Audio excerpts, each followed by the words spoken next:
Friends, I am professor Rakesh Aswani. Study tips channel में आप सभी का स्वागत है। दोस्तों, आज ये जो वीडियो मैं बनाने जा रहा हूँ इसका मेन पर्पस यही है कि स्टूडेंट्स को न्यू पेपर पैटर्न, जैसे कि आपको पता होगा कि सिलेबस चेंज हुआ है फ्रॉम द ईयर 2020, तो 2021 में जो आपको पेपर पैटर्न बोर्ड में पूछा जाएगा, तो अकॉर्डिंगली उसमें क्या चेंजेस किए गए हैं, पुराने पेपर पैटर्न से और नए पेपर पैटर्न में क्या फ़र्क है, ये समझने के लिए आपको इस वीडियो को शुरुआत से लेकर अंत तक बहुत ध्यान से सुनना है। और आप सभी से रिक्वेस्ट है कि अपने साथ पेन और पेपर लेके बैठिए या नोटबुक में चीज़ों को नोट डाउन करें।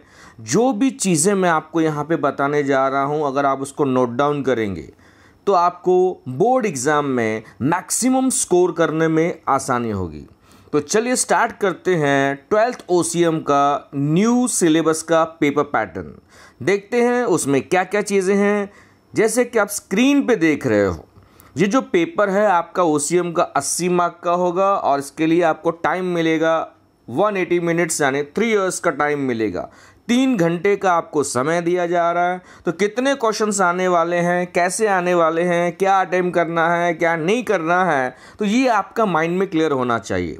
फ्रेंड्स, सिर्फ पढ़ना इंपॉर्टेंट नहीं होता है, आपको पता होना चाहिए। देखो, रेस में कौन जीतता है? जो सही समय पे गियर चेंज करता है।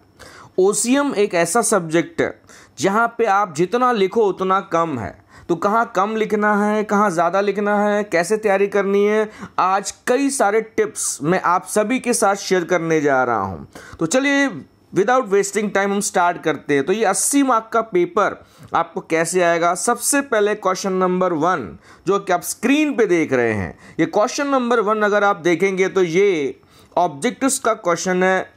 एनी 4 आपको एग्जाम में पूछे जाएंगे। अगर आप टेक्स्ट बुक का, गवर्नमेंट टेक्स्ट बुक जो आपके पास है, अगर आप देखेंगे उसके एक्सरसाइज पार्ट में, तो आपको ये सारी चीज़ें दी गई है।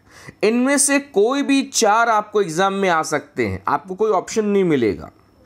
एग्ज़ाम में कोई भी 4 आ सकते हैं। जैसे सिलेक्ट द करेक्ट ऑप्शन, यानी ब्लैंक्स जो होते हैं उसमें 4 ऑप्शन दिए रहेंगे या 3 ऑप्शन दिए रहेंगे, उसमें से आपने सही ऑप्शन को सिलेक्ट करना है। और ये जो ऑब्जेक्टिव्स का क्वेश्चन है, टोटल क्वेश्चन 20 मार्क का है, यानी एक ऑब्जेक्टिव 1 मार्क के लिए, यानी 20 मार्क के लिए आपको 20 ऑब्जेक्टिव्स अटेम्प्ट करने हैं।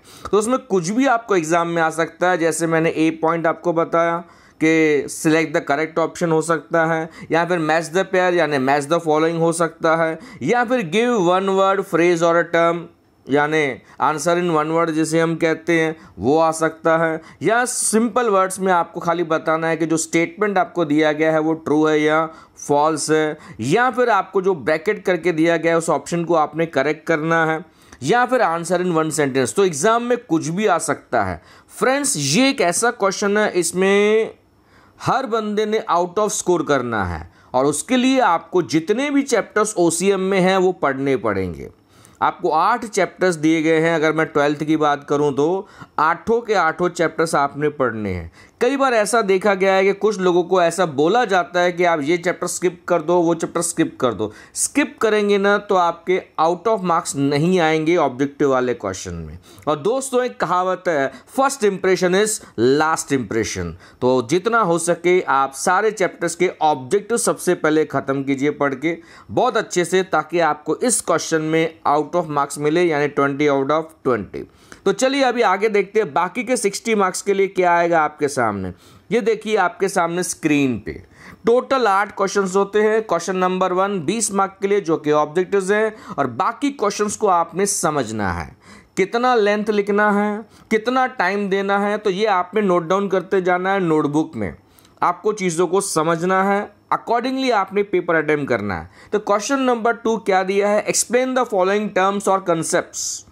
एक्सप्लेन द फॉलोइंग टर्म जो है आपको 6 में से 4 अटेम्प्ट करने हैं। 2 मार्क का 1 है, 2 मार्क का 1 है, तो आपको 6 में से 4 अटेम्प्ट करने हैं, यानी 6 में से 4, 4 मल्टीप्लाई बाय 2, 2 मार्क का 1 है, यानी 8 मार्क के लिए। एक्चुअल में वो 12 मार्क के लिए आएंगे विद ऑप्शन, लेकिन आपने 12 में से 8 मार्क का ही अटेम्प्ट करना है। तो 6 में से 4 अटेम्प्ट करने हैं।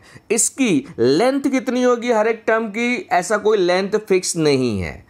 इसके टर्म का जो लेंथ है वो 3 से 4 लाइन में या 8 लाइन में भी हो सकता है। वो डिपेंड करता है कि आप कौन सा टर्म और कंसेप्ट को एक्सप्लेन कर रहे हो।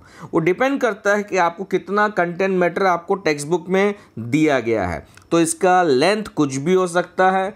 अप्रॉक्सीमेटली मिनिमम 3 से 4 लाइन होनी चाहिए। हैंडराइटिंग बड़ा है तो 8 लाइन तक 9 लाइन तक वो जा सकता है। तो अकॉर्डिंगली आपने करना है, ठीक है। टाइम मैनेजमेंट कैसे करना है ये मैं आपको थोड़ी देर में बताऊंगा, पहले आप लेंथ को समझिए। ओके, क्वेश्चन नंबर 3 जो दिया गया है ये आपको फॉलोइंग केस यानी केस स्टडी है। आपके सामने एक सिचुएशन, एक केस होगा, उसको पढ़ने के बाद आपने अपने व्यूज़ को एक्सप्रेस करना है, अपने ओपिनियन को एक्सप्रेस करना है। तो ये 3 मार्क का एक है, 3 मार्क का एक है और आपको 3 में से 2 अटेम्प्ट करने हैं। 3 मार्क का एक है, 2 अटेम्प्ट करने हैं, यानी 3 × 2 6 मार्क के लिए आएगा। लेकिन इसमें ऑप्शन रहेगा 3 में से 2 यानी 9 मार्क का आएगा। आपने सिर्फ 6 मार्क का अटेम्प्ट करना है, ठीक है। ओके, इसमें लेंथ डजंट मैटर। हो सकता है कि इसमें आपको एक केस स्टडी में आपको 3 सवाल पूछे जाएं। सामने केस दिया रहेगा यानी एक मैटर दिया रहेगा और उसमें 3 सवाल आपको पूछे जाएंगे। उन 3 सवालों के आपने सही जवाब देने हैं। वो जवाब 1 लाइन में भी हो सकता है, 3 लाइन में भी हो सकता है या 1 वर्ड में भी हो सकता है। वो चीज़ इंपॉर्टेंट है। तो यहाँ पे क्वालिटी पे ध्यान देना है, आपने अपने व्यूज़ को एक्सप्रेस करना है। तो लेंथ डजंट मैटर, ठीक है। तो ध्यान से आप में लिखना है, करेक्ट आंसर देना है। और ये जो क्वेश्चन है यहाँ पे आपको आउट ऑफ स्कोर करने के मैक्सिमम चांसेस मिलते हैं। चलिए नेक्स्ट आते हैं डिस्टिंग्विश बिटवीन। क्वेश्चन नंबर 4 की जो हम बात कर रहे हैं, डिस्टिंग्विश बिटवीन अगर आप देखोगे 4 मार्क का एक आता है। पुराने सिलेबस में ना 5 मार्क के लिए आता था, अभी नए सिलेबस में इन्होंने चेंज किया है, मार्क्स कम कर दिए। तो 4 मार्क के लिए आपको 4 में से 3 अटेम्प्ट करने हैं। 4 में से 3 अटेम्प्ट करने हैं यानी वो 12 मार्क के लिए, यानी वे तो ऑप्शन 16 मार्क के लिए आएगा, लेकिन आपने एक छोड़ के आना है, सिर्फ 3 ही अटेम्प्ट करने हैं। तो 16 मार्क का आएगा, आपने 12 मार्क का अटेम्प्ट करना है। अब सवाल ये उठता है कि 4 मार्क के डिस्टिंग्विश में हमने कितने पॉइंट्स लिखने हैं। अप्रॉक्सीमेटली 6 to 7 पॉइंट्स आपने लिखने हैं। 6 से 7 पॉइंट आप ज़रूर लिखें। जो बहुत ही होनहार बच्चे हैं, जिनका राइटिंग स्पीड बहुत ज़्यादा अच्छा है, वो 8 पॉइंट्स भी लिख सकते हैं, लेकिन ये सबके बस की बात नहीं है। हाँ, कोई कोई डिस्टिंग्विश में अगर है ही 5 पॉइंट्स तो आप उतना ही लिखेंगे। तो कम से कम आपने 6 से 7 पॉइंट तो मिनिमम आपने लिखने हैं। मिनिमम का मतलब है कि आपने उतना तो लिखना है कि आपको अच्छे मार्क्स मिल सके। और डिस्टिंग्विश में भी ना आप मैक्सिमम स्कोर कर सकते हैं। इतना ही नहीं, नेक्स्ट अभी आते हैं क्वेश्चन पे, आंसर इन ब्रीफ यानी शॉर्ट नोट की बात कर रहे हैं। एक शॉर्ट नोट 4 मार्क के लिए आता है, तो आपको 3 में से 2 अटेम्प्ट करने हैं। एक शॉर्ट नोट 4 मार्क के लिए आता है, 3 में से 2 अटेम्प्ट करने, यानी 8 मार्क का ये शॉर्ट नोट का क्वेश्चन है। 12 मार्क का आएगा, लेकिन आपने अटेम्प्ट करना है सिर्फ 8 मार्क का। शॉर्ट नोट की अगर हम बात करें तो लेंथ कितनी होनी चाहिए, पॉइंट्स कितने होने चाहिए? अप्रॉक्सीमेटली 2 से 2.5 पेज में आपका शॉर्ट नोट जाना चाहिए। फ्रेंड्स, ओसीएम में ना ज़्यादा लिखना पड़ता है, तो अकॉर्डिंगली आपने काम करना है। इतना ही नहीं, पॉइंट्स की बात करें तो आपको 7 to 8 पॉइंट्स लिखने ही लिखने हैं। शॉर्ट नोट में आपको 7 to 8 पॉइंट्स आपने लिखने हैं, तभी आप मैक्सिमम स्कोर कर पाएंगे। ये जो टिप्स और ट्रिक्स मैं आपको बता रहा हूँ, अगर आप उसको सीरियसली फॉलो करोगे, मैं गारंटी देता हूँ कि आप इस सब्जेक्ट में मैक्सिमम स्कोर कर सकते हो। यानी ये 80 मार्क का पेपर प्लस आपके 20 जो इंटरनल मार्क्स हैं, 100 में से आप 90 प्लस स्कोर कर सकते हो। ये मेरा आपको गारंटी है। बस strictly follow the tips and rules जो आपको यहाँ पे बताए जा रहे हैं। चलिए नेक्स्ट आते हैं, 6th आपको दिया गया है। क्वेश्चन नंबर 6 क्या है? Justify the following statement. यानी यहाँ पे आपको जस्टिफाई यानी रीजन देना है। कोई स्टेटमेंट दिया रहेगा, उसके फेवर में आपने 4 से 5 पॉइंट्स एक्सप्लेन करनी है।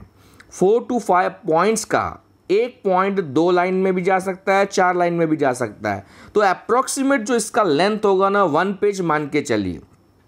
मिनिमम 1 पेज की लेंथ तक खींच के जाना है। 4 से 5 पॉइंट आपने एक्सप्लेन करनी है। इनके बीच में एक एक लाइन का गैप रखना ना भूले। अच्छा, तो ये कितने मार्क के लिए आएगा? 4 मार्क का एक है, आपको 4 में से 2 अटेम्प्ट करने हैं 8 मार्क के लिए, यानी आएगा 16 मार्क के लिए। आपने सिर्फ 8 मार्क के लिए 2 अटेम्प्ट करने हैं। क्लियर है? Next is answer the following, जो कि 5 मार्क का एक है। Answer the following question number 7 जो है, जो कि 5 मार्क का एक है, आपको 3 में से 2 अटेम्प्ट करने हैं। आपको 3 में से 2 अटेम्प्ट करने हैं। ये एक तरह का शॉर्ट नोट ही है। अब पहले शॉर्ट नोट जो था आपको क्वेश्चन नंबर 5 में वो 4 मार्क के लिए था, यहाँ पे अगर शॉर्ट नोट आ रहा है तो 5 मार्क के लिए, तो आपने 8 प्लस पॉइंट्स आप में लिखने हैं, 8 पॉइंट्स। अगर पॉइंट्स ज़्यादा नहीं है तो उसका एक्सप्लेनेशन आप बढ़ा के लिखेंगे। कम से कम 2.5 से 3 पेज का लेंथ आपका मिनिमम होना चाहिए। पॉइंट्स के बीच में एक एक लाइन का गैप ज़रूर छोड़ें। ये कितने अटेम्प्ट करने हैं आपने? 3 में से 2, यानी 15 मार्क के लिए आएंगे, आपने 10 मार्क का अटेम्प्ट करना है, तो ये 10 मार्क आपके हाथ में होंगे। एंड लास्ट है आपको लॉन्ग आंसर जो दिया गया है, आंसर द फॉलोइंग, यानी लॉन्ग आंसर 2 में से आपने 1 अटेम्प्ट करना है 8 मार्क के लिए। पुराने पेपर पैटर्न में ये 10 मार्क के लिए आता था, नए पेपर पैटर्न में इसको 8 मार्क के लिए पूछा जा रहा है। तो ये 2 में से 1 यानी 16 मार्क का आएगा, आपने सिर्फ 8 मार्क का अटेम्प्ट करना है। यानी अगर हम बात करें क्वेश्चन 2 से लेकर क्वेश्चन 8 तक आप 60 मार्क का अटेम्प्ट करेंगे, जबकि 96 मार्क का आपको आएगा विथ ऑप्शंस। कंपलसरी 60 मार्क का आपने अटेम्प्ट करना है, जबकि विथ ऑप्शंस आपको ये 96 मार्क के लिए पूछा जाएगा। यानी अगर आप नीचे देखेंगे जो चीज़ें मैंने आपको क्लैरिफाई की है, 20 मार्क का ऑब्जेक्टिव क्वेश्चन नंबर 1 और बाकी के जो 7 क्वेश्चंस हैं वो आपको 96 मार्क्स के लिए आएंगे। 96 में से आपने 60 मार्क्स का पोर्शन सिलेबस अटेम्प्ट करना है, यानी दोनों मिला के आपने 80 मार्क का portion objectives plus remaining questions, total 116 mark का पेपर रहेगा आपका विथ ऑप्शंस। 116 मार्क का पेपर रहेगा और आपने उसमें से अटेम्प्ट करना है 80 मार्क्स का पेपर। और मैं आपको बता दूं, इस पेपर में एक एवरेज बच्चा भी दोनों मिला के इंटरनल प्लस ये जो 80 मार्क का पेपर है, दोनों मिला के 90 प्लस स्कोर कर सकता है, क्योंकि जो पेपर का लेवल रखा जाता है उसमें ईजी और मॉडरेट मिला के 116 में से 80 मार्क का जो पोर्शन रहता है, 80 मार्क से ज़्यादा का जो पोर्शन रहता है वो आसान ही रहता है। शर्त यह है कि आपने अच्छे से इसको तैयार करना है, किसी भी चैप्टर को स्किप करने की कोशिश ना करें। जहाँ जो आसान लगता है वो आप पढ़ के जाइए, बाकी आपको ऑप्शंस मिलेंगे, क्या लिखना है क्या नहीं लिखना है ये आपके हाथ में। अब हम बात करते हैं टाइम मैनेजमेंट, कितना टाइम देना चाहिए। टाइम मैनेजमेंट बिल्कुल सिंपल है। ऑब्जेक्टिव की बात करें तो एक ऑब्जेक्टिव को 1 मिनट आपने देना है, लेकिन कभी कभी आपको रीराइट करना होता है, लिखना होता है। तो एक राउंड फिगर में एक अंदाज़ा मैं आपको बताता हूँ। अब 80 मार्क का पेपर है, 1 मार्क के लिए आपने 2 मिनट देना है, 1 मार्क के लिए आपने 2 मिनट देना है, यानी 80 मार्क के पेपर के लिए आपने 160 मिनट, 160 मिनट्स अकॉर्डिंगली आप प्लान करेंगे। कैसे प्लान करेंगे मैं आपको समझाता हूँ। जैसे डिस्टिंग्विश है आपका 4 मार्क के लिए, तो आपने 8 मिनट में आप जितना लिख पाएँ उतना लिखिए। अभी आपने 6 पॉइंट्स लिखे, 5 पॉइंट्स लिखे, हाँ आप चाहें तो थोड़ा स्पेस छोड़ सकते हैं बाद में अटेम्प्ट करने के लिए। हो सकता है किसी क्वेश्चन में आपको टाइम थोड़ा कम लगे, कम लगता है तो वो आप दूसरे में इन्वेस्ट कर सकते हैं। प्लस लास्ट में आपको पेपर चेक करना होता है, प्रॉपर क्वेश्चन नंबर दिया है कि नहीं, कुछ रह गया है, कुछ सोच के लिखना है, पेपर टाइप करना है, तो आपको एग्जैक्टली 3 घंटे नहीं मिलते, 5-7 मिनट आपके वेस्ट हो ही जाते हैं, कम हो ही जाते हैं। तो ये एक सिस्टमेटिक तरीका मैंने आपको बताया कि जितने मार्क्स का आप क्वेश्चन अटैम्प्ट कर रहे हो उसका डबल टाइम आपने देना है। अगर क्वेश्चन 5 मार्क का है तो 10 मिनट में ख़त्म करें, 8 मार्क का है तो 16 मिनट में ख़त्म करें। इस तरह से आप काम करेंगे तो चीज़ें आसान होंगी। हाँ, अगर कहीं ज़्यादा टाइम लग रहा है तो कहीं टाइम कम भी लगना चाहिए, वरना आपका पेपर छूटेगा। हर साल बोर्ड में कई सारे बच्चों का पेपर छूटता है क्योंकि वो टाइम मैनेजमेंट के ऊपर काम नहीं करते। अकॉर्डिंगली मैक्सिमम प्रैक्टिस लीजिएगा, घर में प्रैक्टिस कीजिए, ताकि आपको पता चले कि आपका पेपर वो हिसाब से आप लिख पाएंगे या नहीं लिख पाएंगे। ठीक है फ्रेंड्स, तो मैंने आपको लेंथ भी बता दिया। अच्छा, लेंथ में कुछ लोग जानना चाहेंगे लॉन्ग आंसर में कितना लिखना है। लॉन्ग आंसर में कई बार क्या होता है, जितने पॉइंट्स आपको दिए गए हैं उतने ही लिखने हैं। अप्रॉक्सीमेटली 10 प्लस पॉइंट्स अगर आप लिखते हो तो अच्छी बात।